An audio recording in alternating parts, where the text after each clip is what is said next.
Enjoyment without responsibility அப்படின்னு அடிக்கடி பெரியார் சொல்லுவார். என்னவா ரெஸ்பான்சிபிலிட்டினா என்னது? பொறுப்பு, எந்த பொறுப்பையும் ஏற்றுக்கொள்ள தவிர எந்த சந்தா இருந்தாலும் நாங்கள் நுழைவோம். அது மூத்திர சந்தா இருக்கட்டும், இல்லை கோயில் சந்தா இருக்கட்டும், எந்த சந்தா இருந்தாலும் எங்களுக்கு அதை பார்த்தா இதை பார்த்துடணும். உனக்கு தேவை சந்தோஷம். அது எங்கே கிடைச்சான்னு அவங்க சொத்துன்றார்ல, ஏது சொத்து அவருக்கு?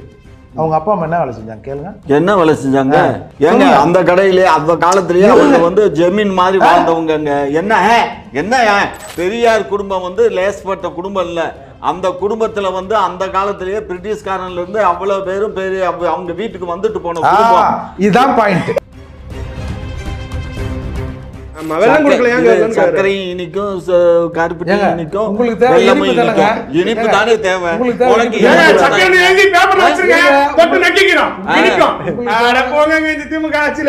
தேவை இனிப்பு தானுங்க. அது சக்கரை போட்டா வெள்ளம் போட்டா வெள்ளம் போட்டான். அதான் அங்க போறானா இங்க போறான்னா. இளைய பாரதம் நேயர்களுக்கு வணக்கம். இன்று நம்ம என்ன தலைப்பில் விவாதிக்க போகிறோம்னாக்கா, மழுங்கடிக்கப்படுகிறார்களா அரசியல் தலைவர்கள், வரலாற்று தலைவர்களை அரசியல் தலைவர்கள் இங்கு மழுங்கடித்துக் கொண்டிருக்கிறார்களா என்பதை பற்றி தான் பேச போகிறோம். குறிப்பாக இன்று பெரியாரை பற்றி எழுந்திருக்கக்கூடிய சர்ச்சையான பேச்சை குறித்து இன்று நம்மோடு கலந்துரையாடல் செய்வதற்காக புரட்சி தமிழகம் கட்சியின் நிறுவன தலைவரும் வழக்கறிஞருமான அண்ணன் ஏர்போர்ட் மூர்த்தி அவர்கள். அண்ணா வணக்கம். இன்றைக்கு முதல்ல சார், ஒருத்தர் பேசும்போது ஒருத்தர் ஓவர்லேப் பண்ண வேண்டாம்.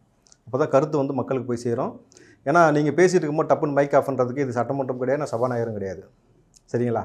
சரி, யாருங்க தந்தை? அவர் யாருக்கு தந்தை? அவருக்கு தந்தைன்னா எங்க தந்தைன்னு சொல்லட்டும். 19 என் தந்தைங்கிறாரு. ஈவே ராமசாமி நாயக்கர் எப்படி பெரியாரா மாறினார்னு கேட்குறாரு அண்ணன். பெரியாரா? இல்ல பெரியாரா மாறட்டுங்க, பெரியாரா சிறியாருன்றதெல்லாம் பிரச்சனை இல்லை. தந்தையா எப்படி மாறினாரு? எப்படி தந்தையா மாறினான்னு கேட்குறாரு. நாங்க அவரை தந்தைன்னு சொல்றோம். சும்மா இருங்க சார். பாருங்க, பேசல என்ன சொன்னாரு? நான் பேசும்போது என்னுடைய கருத்து மறிக்க கூடாது, அதுக்கப்புறம் நீங்க பேசும்போது நாங்க நீங்க என்ன தந்தைன்னு நான் சொல்றதுல உங்களுக்கு என்ன வலிக்குது? ஏன் வலிக்குது? எங்க அப்பா பேர் பாருங்க, நீங்க மெல்ல மெல்ல நீங்க என்ன பண்றீங்க? நீங்க ஆர்எஸ்எஸ்க்கும் பிஜேபிக்கும் வாழ் குருவீங்க. இங்க பாருங்க, நீங்க வந்து பிஜேபிக்கு நீங்க வாழ் குருவீங்க. அதனால அவன ஆரியத்தை உள்ள கொண்டு நாங்க இங்க பாருங்க, நாங்க திராவிடியன் சார், நாங்க திராவிடியன். நீங்க ஆரியனுக்கு நீங்க வக்காலத்து வாங்குறீங்க. காரணம், நான் திராவிடங்கிறதுக்கு இங்க பாருங்க இவ்வளவு பெரிய புக்கை எடுத்து வந்து வச்சிட்டு இருக்கேன். இன்னைக்கு மட்டும் இல்ல, பிரிட்டிஷ்காரன் காலத்திலேயே போட்ட கெஜெட் நோட்டிபிகேஷனோட வந்திருக்கு. ராமச்சையா சார், ஒரே ஒரு நிமிஷம் குறுக்கிட்டு மன்னிக்கணும்.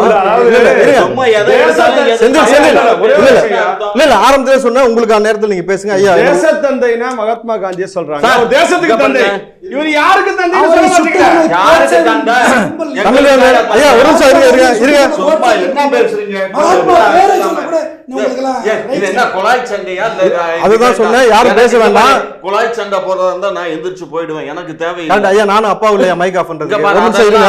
எனக்கு தெரியாது. நான் பேசும்போது அடுத்தவங்க பேச, யாரும் பேசாதீங்க. பேசும்போது நான் பேச மாட்டேன். யாரும் பேசாதீங்க. ஒரே ஒரு ஐயாட்ட ஒரே ஒரு கேள்வி மட்டும். ஐயா, இப்போ கலைஞர் இவரு ஸ்டாலின் அவர்கள் பங்கு பெற்ற நிகழ்ச்சியில வந்து இந்த துப்பட்டா, கருப்பு துப்பட்டா போடக்கூடாதுன்னு சொல்லி ஒரு பிரச்சனை போச்சு பாத்தீங்களா? மாறாப்பு அந்த காலத்தில் அணிவதற்கு தடை இருந்தது. அன்றைக்கி வந்து ஜாக்கெட் போட முடியாது, அன்றைக்கி வந்து அடுப்பாங்கிற இல்லை படுக்கை இருந்தால் பெண்களுக்கு இருந்த சூழலில் இன்றைக்கி 2025 கருப்பு துணியை பார்த்து அவுத்துட்டு தான் அனுப்புகிறேன்னு சொல்லக்கூடிய ஒரு சூழல் நிகழ்ந்துருக்குல்ல. இது கூட எதுக்கு சொல்கிறேன்னா, அதுக்கு அந்த நிகழ்ச்சியில் முதல்வர் பேசியிருக்கிறாரு, அன்றைக்கு காளையோட சின்னங்கள் அங்கே இருக்கிறது, 3600 ஆண்டுகளுக்கு முன்னாடி காளையின் சின்னம் இருக்குது, இது திராவிடியர் சின்னம்ன்றாரு, அது தமிழர்களின் சின்னம், ஏன் இப்படி திருட்டுத்தனம் பண்ணுறாங்கன்னு சொல்லி இவர் கேட்குறாருன்னா ஏர்போர்ட் மூர்த்தி கேட்குறாரு. ஸோ இதை குறித்து உங்களுடைய பார்வை? காவல்துறையே அது வந்து தவறுன்னு சொல்லி வருத்தம் தெரிவிச்சிருச்சு. புரிஞ்சுக்கோங்க. அப்போ அது அவர் மேலே நடவடிக்கை எடுத்தீங்களா? யார் மேலே? காவல்துறை மேலே. ஆமாம், காவல்துறை மேலே நடவடிக்கை எடுக்கிறோம். இரியா நடவடிக்கை எடுக்கணும்னு மட்டும் பேசுறீர. நீட்டுக்கு நெட்டுக்கெல்லாம் எலெக்ஷன் இது எக்ஸாம் எழுத போகிற பொண்ணுகளை எல்லாத்தையும் உள்ளே இருக்க ஜட்டியிலேருந்து எல்லாத்தையும் கழுவி மோந்து பார்த்து அனுப்புறீங்களே, அது மாத்திரம் எந்த வழியில் நியாயம்? அப்போ வந்து அது ஒன்றிய அரசு பண்ணுனா அது அடங்கி இருப்பீங்க. பெருசா தெரியுது. பிஜேபி நீங்கள் ஒண்ணா? பிஜேபி என்ன செய்யுதோ அதை இங்க செய்வீங்க. நாங்க அதை செய்யலையா? செஞ்சுட்டீங்களே. பாரு, எங்களுக்கு அந்த காவல்துறை காவலருக்கு வந்த தகவல் என்னன்னா, கருப்பு துப்பட்டாவை போட்டு அந்த 5 பெண்கள் வந்து முன்னாடி நின்று கலைஞர் ஒழிக, ஸ்டாலின் ஒழிக, பெரியார் ஒழிகன்னு கத்துவாங்கங்கிற மாதிரி அந்த காவலருக்கு தகவல் வந்திருக்கு. அவருக்கு மட்டும் வந்திருக்கு. அவருக்கு மட்டும் தான் வரும் தகவல்னா. ஊருக்கே மைக் போட்டா சொல்லிட்டு வருவான். அப்போ வந்து அதனால கருப்பு கொடி காட்ட வந்திருக்காங்க. ஏன் ஒரே மாதிரி 5 பொண்ணுகளும் ஒரே மாதிரி கருப்பு துப்பட்டா போட்டு வருவாங்களா? என்ன அதிசயம்? போட்டு வந்தா நீங்க அவுப்பீங்களா? நாங்க காவல்துறை வச்சு உங்க காவல்துறை வச்சு நீங்க அவுப்பீங்களா? உங்களுக்கு யார் அந்த அதிகாரம் கொடுத்தா? எது? பெண்களுடைய மாறாப்பை கழட்டக்கூடிய அதிகாரம் உங்களுக்கு யார் கொடுத்தா? பாரு, நாங்க ஒண்ணும் கலட்டல. அவங்களா எடுத்து மடிச்சு வச்சுட்டு போறாங்க, திரும்ப வந்து எடுத்து போட்டு அப்ப ஸ்டாலின் அவர்களுடைய நான் கேக்குறேன், இங்க ஒரு எடுத்து பாரு, ஒரு மொபைல எடுத்து பார்த்தீங்கன்னா அதுல துப்பட்டா இல்லாம ஜட்டி மட்டும் இல்லாம ஒரு இலைய ஒட்டி வச்சுட்டு எத்தனை பொம்பளை வந்து நிக்கிறா. அவளுக்கெல்லாம் என்ன வக்காலத்து வாங்குற? அத்தனை பொம்பளையும் ஸ்டாலின் மேல வந்து நின்னாங்களா? இல்ல இல்ல, ஸ்டாலின் மேல நின்றா எல்லாம் ஊடகத்துல வருது, ஊரு உலகமே பாக்குது. அப்புறம் என்ன இருக்கு? ஒரு இந்த இன்ஸ்டாகிராம் இங்க பாருங்க ஐயா, காமச்சி ஐயா, அது அவங்களுடைய தனிப்பட்ட சுதந்திரம். இந்த பாரு, தனிப்பட்ட சுதந்திரம் சொல்லிட்டு வர பெண்களுடைய மாறாப்பை அவுப்பதற்கு உங்களுக்கு யாரும் மாறாப்பை இங்க பாரு, தவறா பேசக்கூடாது. அது மாறாப்பு தானே? மாறை மூடுவது மாறாப்பு. மாறாப்பு இல்ல, மாறை மூடுவது மாறாப்பு. அது ஏன் கழட்டினீங்க? மாறாப்பு போடுறதுக்கு, ஜாக்கெட் போடுறதுக்கு இதுவே வந்து எங்களுடைய ஆட்சிக்கு முன்னாடியே தந்தை பெரியாரு இதுக்காகவே போராட்டம் பண்ணாரு. புரிஞ்சுக்கோ என்னன்ட்டு. ஜாக்கெட் போடுறதுக்கு அதுக்கு 2020 அவுக்கு சொன்னாரா? 2020 கழட்ட சொன்னாரா? வந்தா 2000. சரியா, நான் கேட்ட கேள்விக்கு நீங்க மட மாட்டாதீங்க. அவங்க தான் எடுத்து மடிச்சிட்டு போறாங்க. 3600 ஆண்டுகளுக்கு முன்பாக இது திராவிடத்தோடைய அடையாளம் சொல்றாரு. இது ஏன் அப்படி அப்பட்டமா வரலாறு திருடுறீங்கன்னு தான் ஒரு கேள்வி. யார் சொன்னா வரலாறு? ஸ்டாலின் தான் சொல்றாரு. இந்த பாரு ஐயா, நான் கேட்டது சொல்லுங்க. ஸ்டாலின் சொன்னது இங்க பாரு, பிரிட்டிஷ்காரன் போட்டது கெஜெட் இருக்கு, சரியா? அந்த கெஜெட்ல என்ன சொல்றான்னா, இந்த திராவிடங்கிறது வந்து ஆரியம் திராவிடியம் 2 தான். இந்த திராவிட குடும்பங்கிறது வந்து த்ரூஅவுட் இந்தியா பூரா பரவி இருக்கு. இன்னும் சொல்ல போனா ஆசியா கண்டத்துல அதிகமான இடங்கள்ல எல்லாம் இந்த தமிழ் மொழி பேசப்பட்டு இருக்கு. அத தமிழ் மொழி என்ன சொல்றான், திராவிட மொழின்னு தான் சொல்ற குறிப்புகள் இருக்கு, சரியா? ஆஸ்திரேலியால இது அதிகமாவே பயிரப்பட்டு இருக்கு. ஆஸ்திரேலியால இது அதிகமா இருக்கு. குறிப்பிடவே ஒரு நிமிஷம் ஐயா, நீங்க பேசுறீங்க. இப்ப என்னதான் வேணுமா உங்களுக்கு? என்ன வேணும் ஐயா? எல்லார் வீட்லயும் போட்டா வச்சு ஒண்ணு கொடுத்துருங்களேன். இந்த ரேஷன் கடையில கரும்பு கொடுக்குற மாதிரி எல்லார் வீட்டுக்கும் ஒரு ரேஷன் கார்டுக்கு ஒரு பெரியார் போட்டா கொடுத்து. ஆமா ஐயா, அது குறித்து நாங்க வந்து அதை சொல்லலைங்க. பெரியார் போட்டாவை கொடுத்து நீங்க நேரடியாக சொல்றதுல உங்களுக்கு என்ன பட்டுக்கிருச்சு?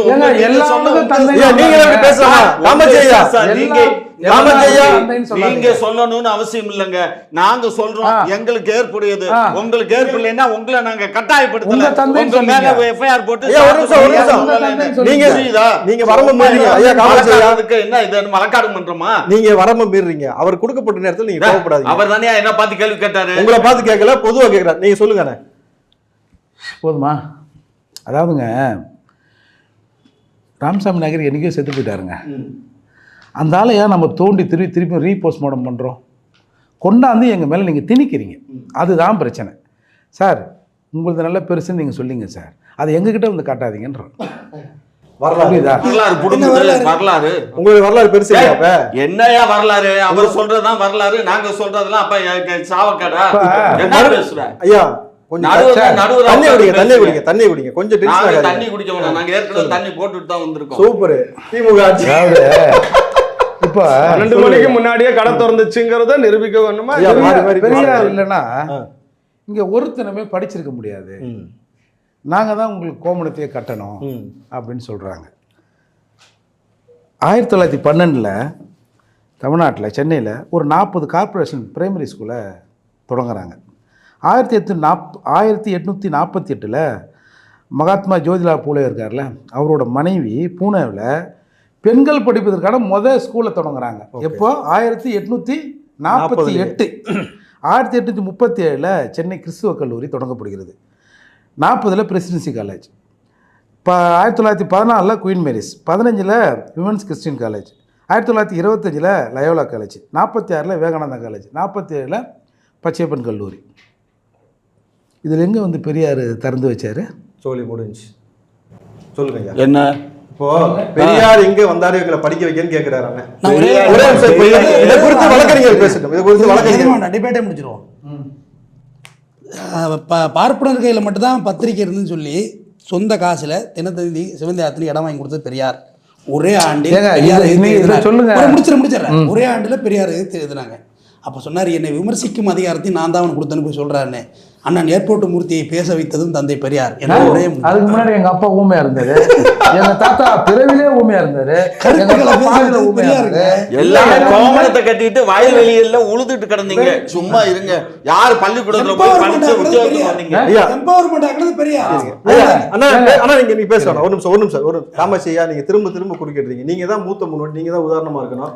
நீங்களே எப்படி செய்யலாமா? அவர் பேசட்டும். இல்ல இந்த எம்பவர்மெண்ட் இருக்குல்ல, இதை கொண்டு வந்து கொடுத்தது தான் தந்தை பெரியார். நாங்க ஏங்க அந்த சொல்றோம் empowerment அதற்கு முன்னாடி இவ்வளவு கல்லூரிகள் வந்திருக்குன்னு சொல்லி ஒரு சான்று சொல்லுங்க. இவ்வளவு பேரை படிக்க வச்சதுக்கான சான்று உங்களுக்கு இருக்கு. உங்களுக்கு புரியுதுன்னா, நீங்க பெரியாருடைய ஏதாவது இங்க பாருங்க, பெரியாரோட கொள்கையில எங்களுக்கு முரண்பாடு இருக்குன்னா சில விஷயங்களுக்கு முரண்பாடு இருக்கு. நான் இல்லைன்னு சொல்ல, முரண்பாடு இருக்கு. கால சில விஷயங்கள் இப்ப இந்த முந்தா நாள் ஒரு கட்சி நடத்துறாரு, நாம் தமிழன்னு. நான் தான் தமிழ் ஆச்சு, அப்புறம் ஏன்டா நாம் தமிழ் நான் கட்சி நடத்தணும்? ஐயா நான் தெலுங்குன்னு ஒரு கட்சி ஆரம்பிங்கய்யா. அப்படி நான் தெலுங்குன்னு சொல்லிட்டு தான் நான் தெலுங்குன்னு சொல்லிடக்கூடாதுன்னா இப்ப திராவிடன் சொல்லிட்டு இருக்காங்க. நீ ஒரு நிமிஷம் அப்படின்னு தான் குற்றச்சாட்டு வைக்கிறாங்க. இங்க பாருங்க, நான் திராவிடன்னா எல்லாமே இங்க பாரு, தென்னிந்தியா முழுமைக்கும் ஒரிசா இன்க்ளூடிங் ஒரிசா அண்ட் மும்பை கூட தமிழ் மொழி இருந்திருக்கு, திராவிட மொழி குடும்பம் இருந்திருக்கு. புரிஞ்சுக்கோ, புரியாம பேசாதீங்க. நீங்க திரும்ப திரும்ப எமோஷனல் ஆகாதீங்க. உங்களுக்கு நேரத்துல நீங்க பேசுங்க, நீங்க பேசுங்க. சும்மா இருந்துக்கோ. நீங்க அமைதியா விவகாரம் ஆக்கப்படல. அப்ப இந்த அண்ணா யூனிவர்சிட்டி விவகாரத்தை மடைமாற்றுவதற்காக தான் திமுக இதை பூதாகரம் ஆக்கிறதுக்கு குற்றச்சாட்டாக சொல்றாங்க. ஐயா குற்றச்சாட்டா சொல்றாங்க. இது குறித்து அண்ணன் ஏர்போர்ட் மூர்த்தி சொல்லுங்களேன். சார் முதல்ல இவங்க எரிச்சலே நம்ம வந்து எல்லாத்துக்கும் பெரியாரை காட்டுறது தான் சார். இன்றைக்கு வந்து இப்போ இவங்க சொல்கிறாங்க இந்த மடைமாற்றி இருக்காங்கன்னு. ஆனால் சீமான் அவர்கள் பெரியார் குறித்து பேசுவதற்கு முன்னால் ஒரு சில்லி பயலாம் சேர்ந்து ஒரு கூட்டம் போட்டானோ சார். சில்லி பயலுக்கு போட்டேன் சார். ஒரு பெரிய மனுஷன், என்னமோ ப்ரொஃபஸரு, அப்புறம் துணை பேராசிரியர்லாம் சொல்கிறாங்க. அந்த ஆளும் அதில் போய் சேர்ந்து நின்றுன்னு கண்ட மெனிக்கு பேசுகிறார். அந்த எரிச்சலில் இருந்து தான் இந்த வார்த்தையே வந்து வருது. நீங்கள் அந்த ஆள் இந்த ஆளுன்ற வார்த்தை மட்டும் கொஞ்சம் தவிர்த்துக்கலாம். அதை விட கேவலமாக பேசணுமா? எனக்கும் கொஞ்சம் நாகரிகம் இருக்குல்ல. ஏன்னா அவங்க பேசுகிறவங்க அந்த மாதிரி பேசலை சார். சார் அவங்க என்ன தராங்களோ அதை தானே நம்ம திருப்பி தர முடியும். ஒரு பெரிய மனுஷன் சீமான் கருத்துக்களை எதிர்கொள்ள முடியாமல் ஒரு கூட்டத்தை போட்டு நம்மெல்லாம் வந்து விஜயலட்சுமி பற்றி பேசணும் அப்படின்னு பொது வழியில் அவங்களுக்குள்ளே பேசுகிறார். இவனுக்கெல்லாம் அறிவு இருக்குன்னு நினைக்கிறீங்க? கேட்டால் இவங்கெல்லாம் பெரிய பகுத்தறிவாதிகள் அப்படின்னு சொல்கிறாங்க. நமக்கு எரிச்சலை உங்களுக்கு ஏதாவது பெரியார் செஞ்சுட்டு போட்டுங்க. அதை பற்றி நான் ஒரே ஒரு கருத்து சொல்லிடுறேன். வீரமணி வந்து செப்டம்பர் 2019 பிபிசி தமிழுக்கு ஒரு பேட்டி கொடுக்குறாருங்க. அந்த பேட்டியில் பாசத்துக்காக பிள்ளைகளை பெற்றுக்கொள்ள என்ன அவசியம் இருக்குது, என்ஜாய்மெண்ட் வித்தவுட் ரெஸ்பான்சிபிலிட்டி அப்படின்னு அடிக்கடி பெரியார் சொல்லுவார். என்னவா என்ஜாய்மெண்ட் வித்தவுட் ரெஸ்பான்சிபிலிட்டி? என்ன அர்த்தம்? திருமணம் தாண்டிய உறவு இல்லை. ரெஸ்பான்சிபிலிட்டினா என்னது? பொறுப்பு. எந்த பொறுப்பையும் ஏற்றுக்கொள்ள தவிர எந்த சந்தா இருந்தாலும் நாங்கள் நுழைவோம். ஓகே, அது மூத்திர சந்தா இருக்கட்டும், இல்லை கோயில் சந்தா இருக்கட்டும், எந்த சந்தா இருந்தாலும் எங்களுக்கு அதை பார்த்தா இதை பார்த்துடணும். உனக்கு தேவை சந்தோஷம். அது எங்கே கிடைச்சான்னா, ராமசாமி சொல்கிறாரு ஒரு பழங்கால இலக்கியத்தை சொல்லி அதில் வந்து தாயின் யோனியை தவிர்த்து மற்ற யோனிகளில் புணரலாம்ன்றாரு. இவர் அதை படிச்சுட்டு சொல்கிறாரு. அதில் அப்படி சொல்லுது, நான் ஒரு படி மேலே போய் தாயின் யோனியும் சேர்த்து எல்லாம் ஒன்று தான், வேணும்னா போக வேண்டியது தான். ஆதாரம் இருக்கா? திருச்சியில் பேசுறது, குடியரசு இதழில் இருக்குது, எல்லாமே இருக்குங்க. இன்றைக்கு இல்லைன்னு தான் அவங்க மறுத்துக்கிட்டு இருக்கிறாங்க. அது குறித்து தான் நீங்கள் நம்ம வந்து ஈவே ராமசாமி நாயக்கரை பேசுவதே அதுக்கு சோர்ஸே யார் தெரியுமா? திமுக தாங்க. இவங்க விமர்சனம் பண்ணதுலேருந்து தாங்க நாம் எடுத்து வைக்கிறோம். 67 வரை. இப்போ முரசொலியில் தலையங்கத்தில் கார்ட்டூன் போடுறாங்க. வந்து இந்த மாதிரி எங்கள் ஆளுங்கள்லாம் வந்து ரவிக்க போகிறதால தான் துணி விலை ஏறி போச்சுன்னு ராமசாமி சொன்னார்னு கருணாநிதி அவர்கள் தான் போடுறாரு. நீங்கள் அதனால தான் இப்போ அந்த மாறாப்பு கலத்தினதாக ஒரு இஷ்யூ போகுதா? இவங்க எதை பார்த்தாலும் வந்து அப்படி தானே இருப்பாங்க. இது பாருங்க, திராவிட நாடு இதழில் இவங்க 1000 கருத்து சொல்கிறாங்கல்ல. திராவிட நாடு இதழில் அறிஞர் அண்ணா என்று சொல்லப்படுகிற அண்ணாதுரை எழுதுகிறாரு. இப்போ தான் நம்ம வந்து 71வது ஆண்டு விழாவை கொண்டாடி இருக்கிறோம். அப்போ கொண்டாடிட்டு இந்த கடந்த ஆண்டு கொண்டாடி இருக்கோம். இந்த ஆண்டு வந்து பெரியாரின் திருமண வைபவத்தை காண அழைக்கிறார் பெரியார். வயசானவங்க சொத்துக்காக, வாரிசுக்காக இளம்பிள்ளைகளை வந்து கல்யாணம் பண்ணுறதை கடுமையாக நாடு முழுவதும் பெரியார் பேசினார். இது வந்து ரொம்ப பாவம், அந்த பெண்ணின் உணர்ச்சியை சாகடிக்கிறது. அப்படி கிழவனுங்க எவனா ஒருத்தன் கல்யாணம் பண்ணோன்னா எவ்வளோ வந்து விதவைகள்லாம் இருக்கிறாங்க, ஒரு 40-50 வயதுக்கு மேற்பட்ட தனிமையில் இருக்கிற பெண்கள் இருக்கிறாங்க, அவங்கெல்லாம் போய் கல்யாணம் பண்ணிங்க அப்படின்னு நாடு முழுக்க நம்ம தான் பேசணும். பொதுக்கூட்டங்களில் அங்கே பாரு பெரியார், அது பக்கத்தில் இருக்கிறது யார், அவர் வளர்ப்பு மக அப்படின்னு சொல்லி பெரியார் வந்து அந்த பெண்ணை வளர்ப்பு மகளாக வளர்க்குறாரு அப்படிலாம் நம்ம சொன்னோம். இன்றைக்கு அந்த பெரியார் வளர்த்த பெண்ணையே திருமணம் பண்ணிக்க போகிறாரு அப்படின்னு சொல்லிடுற போது கண்ணீர் துளிகளோடு நம்ம இளைஞர்கள் வந்து எல்லாரும் எதிர்கொள்கிறான். எப்படி வந்து இவன் வந்து பொருந்தா திருமணம் இதை பற்றிலாம் பேசணும். அப்போது என் போன்ற வயதானவர்கள் கல்யாணம் செய்து கொள்ள எண்ணக்கூடாது. அப்படி என்னச்சா விதவையை வந்து முடிக்கட்டும்னு பல தடவை சொன்னார். நம்மெல்லாம் மறுமணம் செய்யணும்னு சொன்னார். நம்மெல்லாம் பகுத்தறிவு சிந்தனையோடு நெஞ்சை நிமித்து கொண்ட நம்முடைய தமிழ் இளைஞர்கள் இன்றைக்கு கண்ணீர் சிந்திக்கொண்டு கண்ணீர் துளிகளோடு திரிகிறோம் அப்படின்னு சொல்லித்தான் திராவிட நாடு இதில் எழுதிட்டு தான் இவங்க 2 பேருக்குமான உறவு பிரேக் ஆகுது. இன்றைக்கி என்னன்னா இவங்க வந்து என்னென்னவோ காரணம் சொல்கிறாங்க. அப்போது திரும்ப திரும்ப நம்ம இன்றைக்கி பெரியார் மீது வைக்கிற விமர்சனங்கள், ராமசாமி என்ற பெயரால் நம்ம விமர்சனங்களுக்கு எல்லாமே குருநாதர் திமுக தான். அதாவதுங்க சொத்துன்றார்ல, ஏது சொத்து அவருக்கு? அவங்க அப்பா அம்மா என்ன வேலை செஞ்சாங்க கேளுங்க. என்னது ராமசாமி நாயக்கர் அப்பா அம்மா என்ன வேலை செஞ்சவங்க? என்ன வேலை செஞ்சாங்க? ஏங்க அந்த கடையிலே அந்த காலத்திலேயே அவங்க வந்து ஜமீன் மாதிரி வாழ்ந்தவங்க. என்ன அவங்க வந்து பெரிய வியாபாரி. அவங்க என்ன காமாட்சி நாயுடு இங்க பாருங்க, கூட ஜமீன் சொல்லுங்க, நான் ஒத்துக்கிறேன். இங்க பாருங்க, நான் ஜமீன் மட்டும், நான் அரச குடும்பம். சும்மா இருங்க. ஆமா, சவுதி அரேபியால இங்க பாருங்க ஒரு விஷயம் நல்லா புரிஞ்சுக்கோங்க. பெரியார் குடும்பம் வந்து லேஸ்பட்ட குடும்பம் இல்ல. அந்த குடும்பத்துல வந்து அந்த காலத்திலேயே பிரிட்டிஷ்காரன்ல இருந்து அவ்வளவு பேரும் பெரிய அவங்க வீட்டுக்கு வந்துட்டு போன குடும்பம். இதான் பாயிண்ட். ரெண்டாவது அரசாங்கத்தினுடைய கெஜெட். யாரு பிரிட்டிஷ்காரன் எப்ப இவர் பிறந்தாரு, எப்ப வளர்ந்தாரு, அவங்க குடும்ப நிலை என்ன, அவங்க சொத்து பத்தி என்னங்கிற டீட்டெயிலாம் இருக்கு. இவர் பல முறை சொல்றாரு பெரியார் குடும்பம் வந்து ஏதோ பிச்சைக்கார குடும்பம்னு. ஏன்னா நீங்க பிச்சை போட்டீங்க, அந்த வார்த்தையை அவர் சொல்லுங்க. நீங்க தான் என்ன மூர்த்தி, எவ்வளவு பெரிய குடும்பம் அது. அவர் எல்லாத்தையும் வச்சிருக்கேன்றாரு, அதை கொடுத்து நீங்க சொல்லுங்க. அவங்க அப்பா பேரு வெங்கட்ட நாயக்கருங்க, அம்மா பேரு சின்ன தாயம்மாங்க. அவங்க அப்பா வந்து ஒரு கல்தச்சருக்கு உதவியாளர். அல்ல கைனும்ல இல்ல உதவியாளர் அப்படி கொச்சப்படுத்த இல்ல, உதவியாளர்னே அதை சுத்தி எடு, அதை வெற்றும் எடு அப்படின்னு சொன்னா கூட உதவியாளர் கையால் அப்படி. அப்போ அதுக்கப்புறம் வந்து என்ன பண்ணுறாங்க, சிறு உழைச்சி ஒரு மாடு வண்டி வாங்குறாங்க. அப்புறம் வாடகைக்கு வண்டி ஓட்டுறாங்க. அப்புறம் கொஞ்சம் பணம் சேர்த்து ஒரு சின்னதாக ஒரு மளிகை கடை, தட்டுக்கடைன்னு மளிகை கடை ஆரம்பிக்கிறாங்க. அப்புறம் அது மண்டி ஆகுது. அப்புறம் வந்து இவரை வந்து தத்து கொடுக்குறாங்க, திருப்பி தத்து எடுக்கிறாங்க, திருப்பி அந்த தத்தை வாங்கிக்கிறாங்க. இதெல்லாம் நடக்குதுங்க. இதுக்கெல்லாம் என்ன ஆதாரம் அப்படின்னுவார். ஒரு தமிழர் தலைவர் ஈவேரா வாழ்க்கை வரலாறுன்னு சாமி சிதம்பரனார் எழுதிய புத்தகம், அது பெரியாரால் சரிபார்க்கப்பட்டு பெரியார் சுயமரியாதை பிரச்சார நிறுவனத்தால் 1939 வெளியிடுறாங்க சார். நம்ம என்ன சொல்கிறோம், இது கூட பொய்ன்னு சொல்லுவேன். அங்கே ஒருத்தன் சொன்னான், சந்தில் ஒருத்தன் சொன்னான், முக்கில் ஒருத்தன் சொன்னான், அதை வச்சு இவங்கெல்லாம் வந்து பேசுகிறாங்கன்னு சொல்கிறாங்க.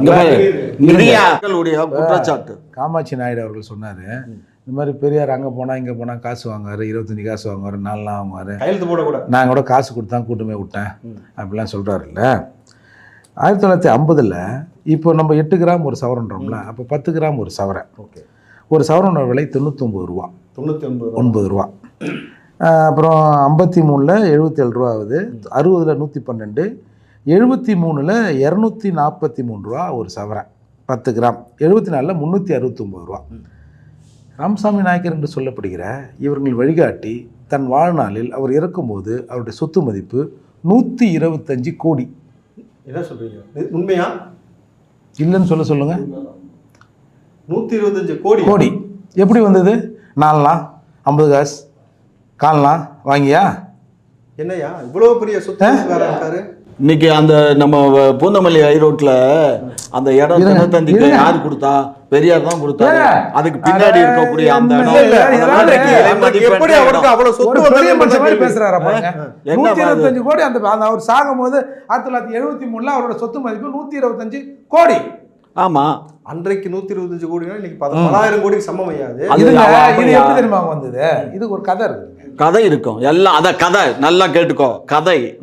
சொல்லுங்க கதை. உங்க தலைவர் கதையா கேப்போங்க. நீங்க கதைன்னு நீங்களே கதைன்னு கதைக்கும் போது கதைக்கு வடவர் எதிர்ப்புன்னு முதல்ல ஆரம்பிச்சாங்க.